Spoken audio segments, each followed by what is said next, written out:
buddy of mine runs 300 head outside Cordell, Georgia, and back in June he was moving cattle before daylight when his dog went stiff-legged and started barking at the fence line by the loading chute.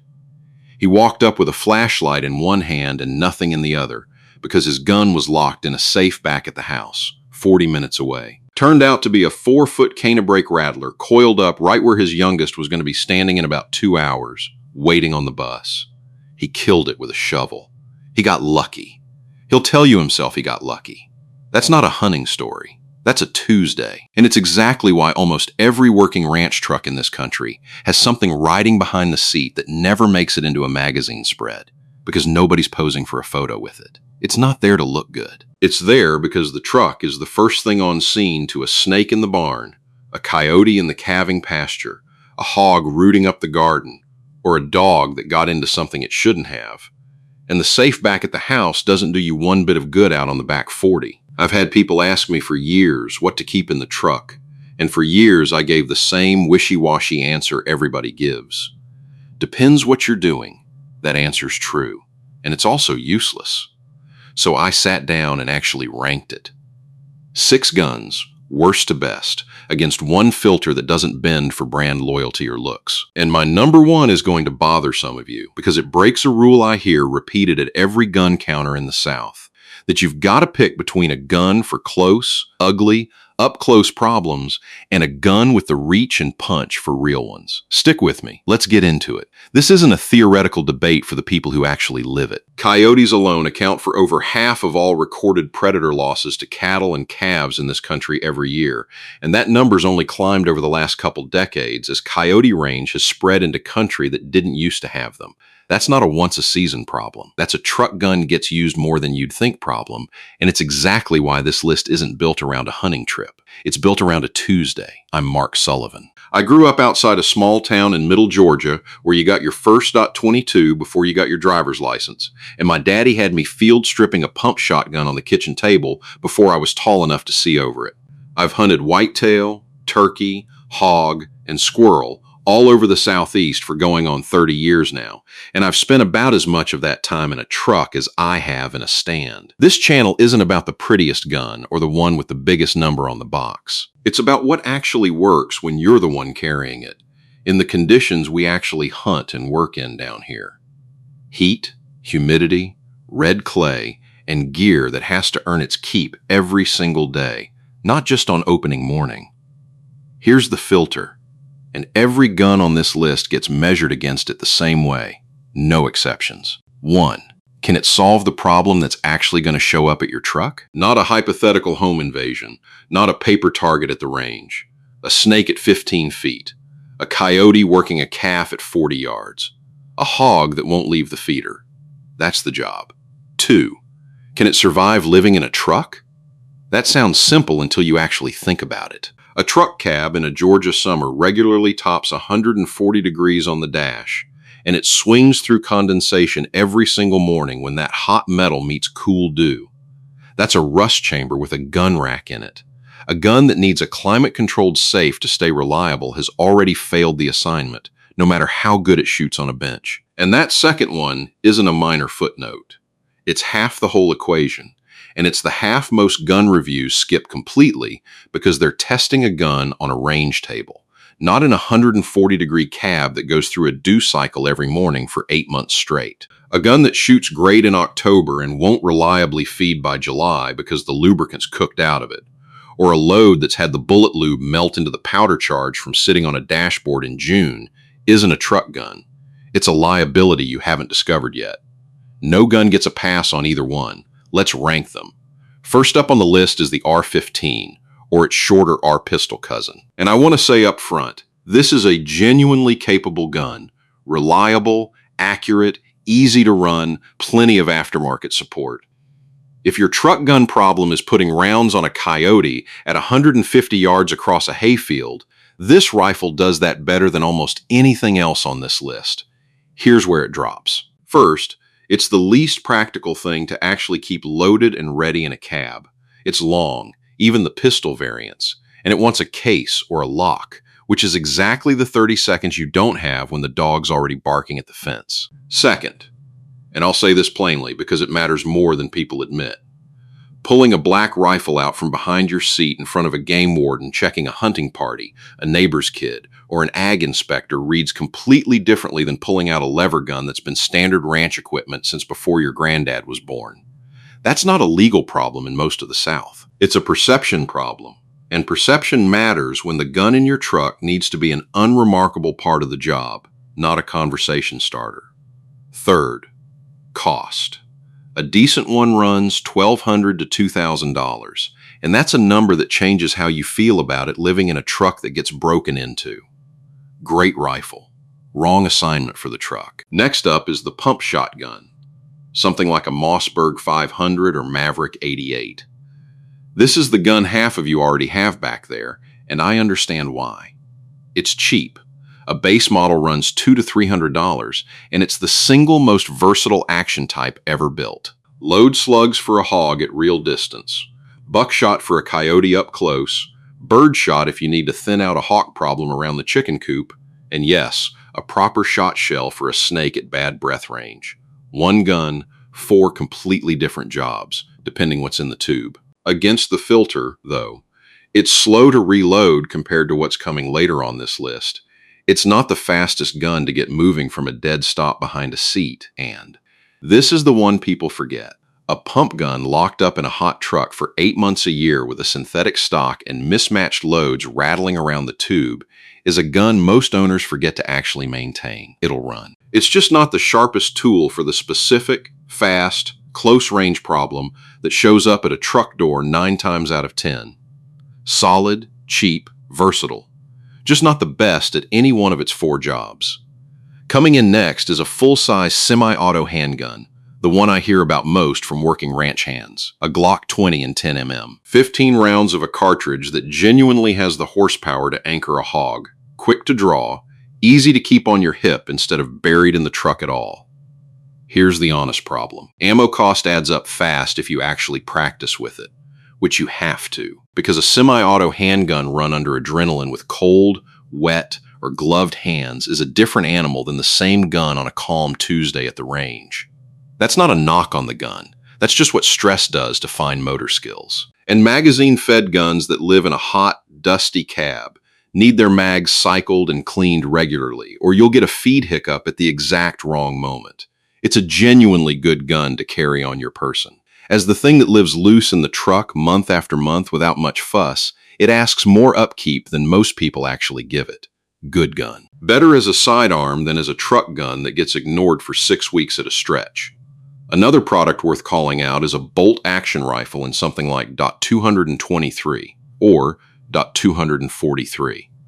A genuine coyote and varmint gun, flat shooting, accurate enough to make a real difference on a predator working a calving pasture from 200 yards out where a shotgun or a pistol caliber gun simply can't reach. Against the filter, this one has a single, specific weakness, but it's a big one. It's built for exactly one job, distance, and does almost nothing for you on the close range problem, which, and I want to be honest about this because the numbers back it up, is by far the more common one. A snake in the tack room isn't a 200-yard shot. Neither is a hog that's already inside the fence. A bolt gun with a scope zeroed for distance is genuinely clumsy at 15 feet, and it's slow on a follow-up shot compared to everything below it on this list.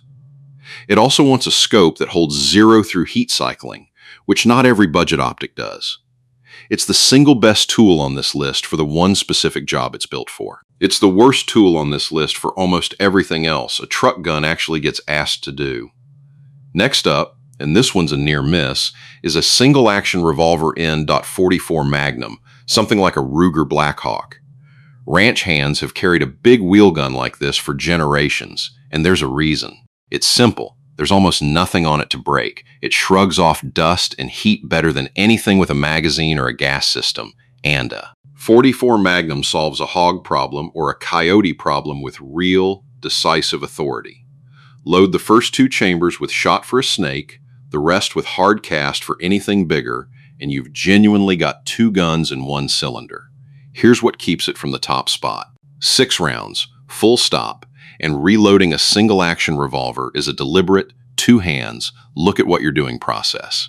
There's no fast way to do it. It's also a one-handed sight picture gun that takes real, repeated practice to run well under pressure, more than most people who buy one ever actually put in. And full house .44 Magnum recoil is enough that a lot of the people who'd actually need to grab this truck gun, a ranch hand spouse, a teenager, whoever's driving that day, aren't going to shoot it well, or maybe aren't going to want to shoot it at all. It's a phenomenal gun for the person who trains with it. It asks a lot of everybody else who might have to pick it up. Before I get to number one, here's the rule you'll hear at pretty much every gun counter in the South, and it's the reason people end up with two guns in the truck instead of one, or the wrong one entirely. The rule says, you pick a pistol caliber gun for close, ugly, 15 feet and under problems, cheap, low recoil, easy for anybody to run, or you pick a rifle caliber gun for real reach and real stopping power. Close range gun or real gun. Pick one.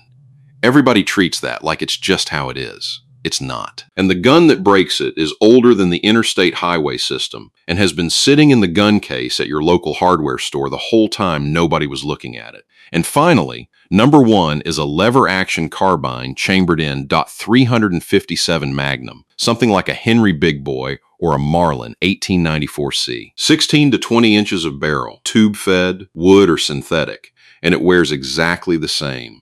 Unremarkable. That's just a ranch gun silhouette that's been standard equipment on southern farms and ranches for over a century.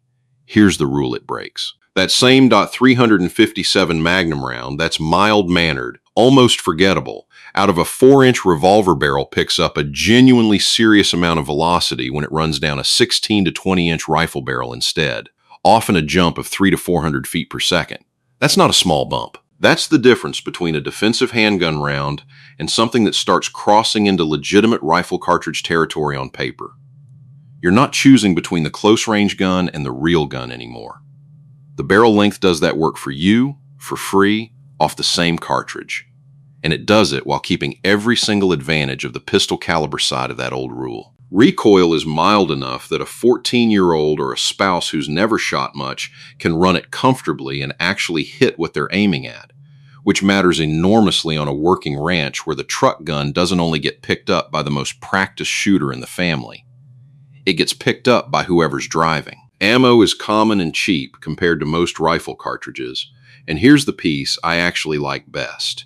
You can load the tube with a run of snake shot up front for the close, ugly problem, then real .357 Magnum behind it for anything with more size to it. A coyote, a hog, a dog that's turned mean. One gun, one tube magazine, two completely different jobs, no swapping guns, no digging through the console for a different box of ammo, and if you already carry a .357 revolver on your hip, the way a lot of ranch hands do, the carbine in the truck shoots the exact same round your sidearm does, one caliber to stock, not two. Against the filter, it holds up on both counts. Close range problem.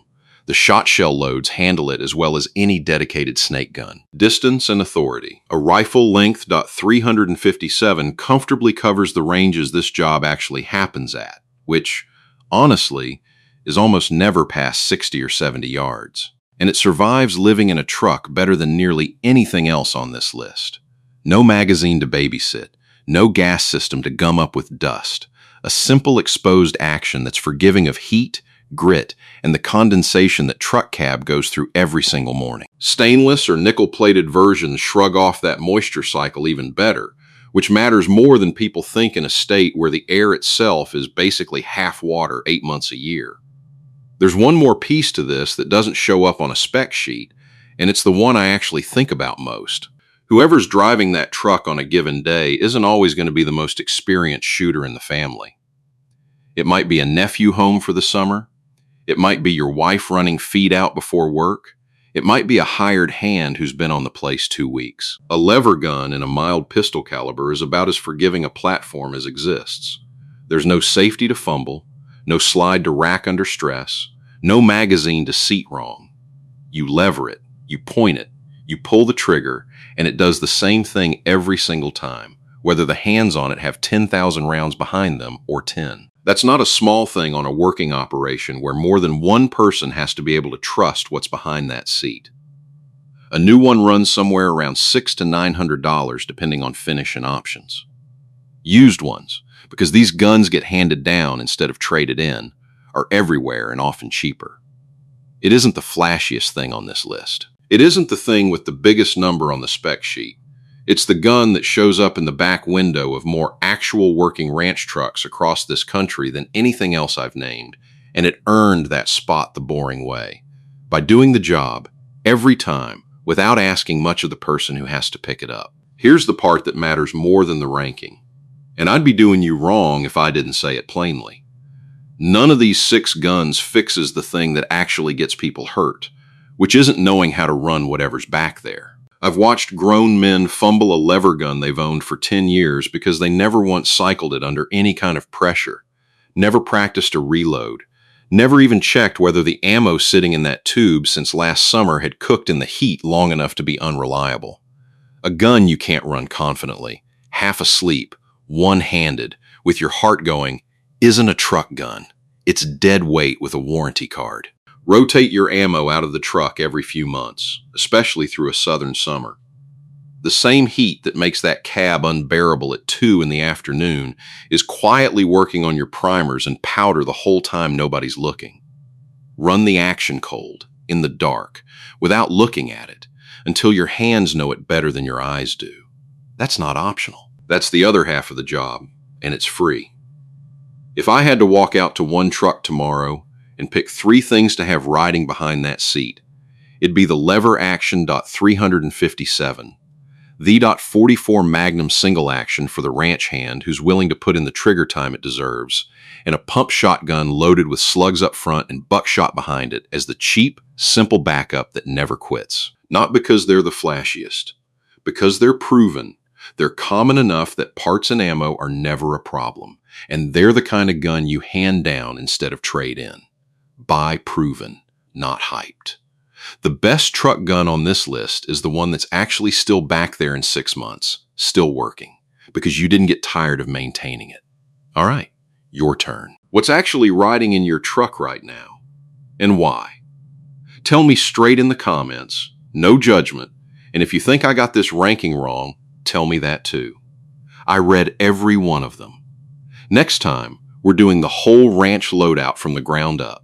The truck gun, the sidearm that pairs with it, and the 1 caliber decision that ties the whole thing together so you're not stocking 3 different kinds of ammo for 3 different guns. That one's going to start some arguments of its own. Buy proven, take care.